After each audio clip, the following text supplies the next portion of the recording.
ಕೂತ್ಕೋ, ತಲೆ ಒಣಗಿಸ್ತೀನಿ. ತುಂಬಾ ಥ್ಯಾಂಕ್ಸ್ ಅತ್ತೆ. ನಮ್ಮಲ್ಲೇ ಥ್ಯಾಂಕ್ಸ್ ಯಾಕಮ್ಮ? ಆದ್ಯಾ, ಅಂದ ಹಾಗೆ ನಿನ್ ಹೆಸರಲ್ಲಿರೋ ಆಸ್ತಿನ ಅಣ್ಣನ ಹೆಸರಿಗೆ ಬರ್ದಿದ್ಯಾ ಅಲ್ವಾ? ಹೌದತ್ತೆ, ಬರ್ತಿದ್ದೀನಿ. ರಾಜಲಕ್ಷ್ಮಿ ಆದ್ರೆ ಹೆತ್ತ ತಂದೆ ಅಂತ ಬರ್ಕೊಟ್ಟಿದ್ದಾಳೆ. ನೀನ್ ಯಾಕಮ್ಮ ಬರಿಬೇಕು? ನಿನ್ ಭಾಗನ ವಾಪಸ್ ತಗೊಂಡು ನನ್ನ ಹೆಸರಿಗೆ ಬರಿಬೋದಲ್ವಾ? ಅದಕ್ಕೆ ನಾ ಇಷ್ಟೊಂದು ಪ್ರೀತಿ. ತಪ್ಪಾಗಿ ತಿಳ್ಕೊಬೇಡ. ದುಡ್ಡಂದ್ರೆ ಯಾರಿಗ್ ಬೇಡ ಹೇಳು? ಕೈಗ್ ಬಂದಿರೋ ಅವಕಾಶನ ಬಿಟ್ಕೊಡ್ಬೋದೇನೋ, ಆದ್ರೆ ಆಸ್ತಿನ ಬಿಟ್ಕೊಡ್ಬಾರ್ದಲ್ವಾ? ಈ ಕಾಲದಲ್ಲಿ ದುಡ್ಡೇ ಪರಮಾತ್ಮ ಅಂದಿದ್ದಾರೆ ತಾನೆ. ದುಡ್ಡಿದ್ರೇನೆ ಗೌರವ, ಬೆಲೆ.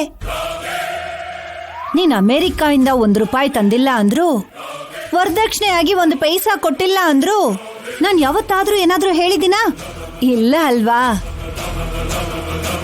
ನಾಳೆ ಬರೋ ದಿನಗಳಲ್ಲಿ ನಾವು ಚೆನ್ನಾಗಿರ್ಬೇಕು ಅಂದ್ರೆ, ಯಾವುದೇ ಕಷ್ಟ ಪಡಬಾರ್ದು ಅಂದ್ರೆ, ಖರ್ಚಿಗೆ ಸಮಸ್ಯೆ ಆಗ್ಬಾರ್ದು ಅಂದ್ರೆ, ಅಂಥದ್ದು ಇಂಥದ್ದು ಏನೂ ಆಗ್ಬಾರ್ದು ಅಂದ್ರೆ ಆಸ್ತಿ ನಮ್ ಕೈಯಲ್ಲೇ ಇರ್ಬೇಕಲ್ವಾ ಅಮ್ಮ?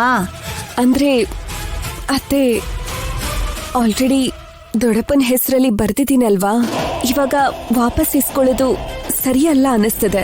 ಸುಮ್ನೆ ಇರೋ ಆದ್ಯಾ, ನೀನೊಳ್ಳೆ. ಕೆಲವೊಂದು ವಿಷಯದಲ್ಲಿ ನಾಚಿಕೆ ಪಟ್ಕೋಬಾರ್ದು.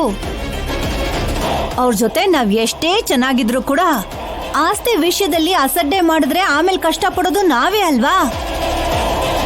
ಈಗ ನೀನು ಆ ಆಸ್ತಿನ ನನ್ನ ಹೆಸರಿಗೆ ಬರ್ದೆ ಅನ್ಕೋ, ನಾಳೆ ನೀನು ನಾನು ಇವತ್ತಿನ ಥರನೇ ತುಂಬಾ ಸಂತೋಷವಾಗಿರ್ತೀವಿ. ರಿಯಲಿ ಅತ್ತೆ? ಹೋಗ್ಲಿ, ನನ್ನ ಹೆಸರಲ್ಲಿ ಬೇಡ ಅಂತಂದ್ರೆ ನನ್ ಮಗನ ಹೆಸರಿಗೆ ಬರ್ದು ಬಿಡು. ಅವನ್ ಯಾವಾಗ್ಲೂ ನಿನ್ ಸೆರ್ಗೆ ಹಿಡ್ಕೊಂಡೇ ತಿರುಗ್ತಾನಲ್ವಾ? ಐ ಆಮ್ ಸಾರಿ ಅತ್ತೆ, ನೀವು ಬೇರೆ ಏನ್ ಬೇಕಾದ್ರೂ ಕೇಳಿ, ನಾನ್ ಬೇಡ ಅಂತ ಹೇಳಲ್ಲ. ಆದ್ರೆ ನಾನ್ ದೊಡ್ಡಪ್ಪಂಗೆ ಒಂದ್ಸಾರಿ ಮಾತು ಕೊಟ್ಟು ಆಸ್ತಿನ ಬರ್ದಾದ್ಮೇಲೆ ನಾನ್ ತಿರ್ಗಿ ವಾಪಸ್ ಇಸ್ಕೊಳ್ಳಲ್ಲ. ಮತ್ತೆ ನನ್ ಮಗನ್ನ ಮದ್ವೆ ಮಾಡ್ಕೊಂಡು ಕೈಯಲ್ಲಿ 1 ಪೈಸಾ ಇಲ್ದೆ ಹೇಗ್ ಬದುಕ್ಬೇಕು ಅನ್ಕೊಂಡಿದ್ಯಾ? ನಾಳೆ ನಮ್ಮಣ್ಣ ಕೂಡ ತನ್ನ ಹೆಸರಲ್ಲಿರೋ ಆಸ್ತಿನೆಲ್ಲ ರಾಜಲಕ್ಷ್ಮಿ ಹೆಸರಿಗೆ ಬರ್ದು ಬಿಟ್ರೆ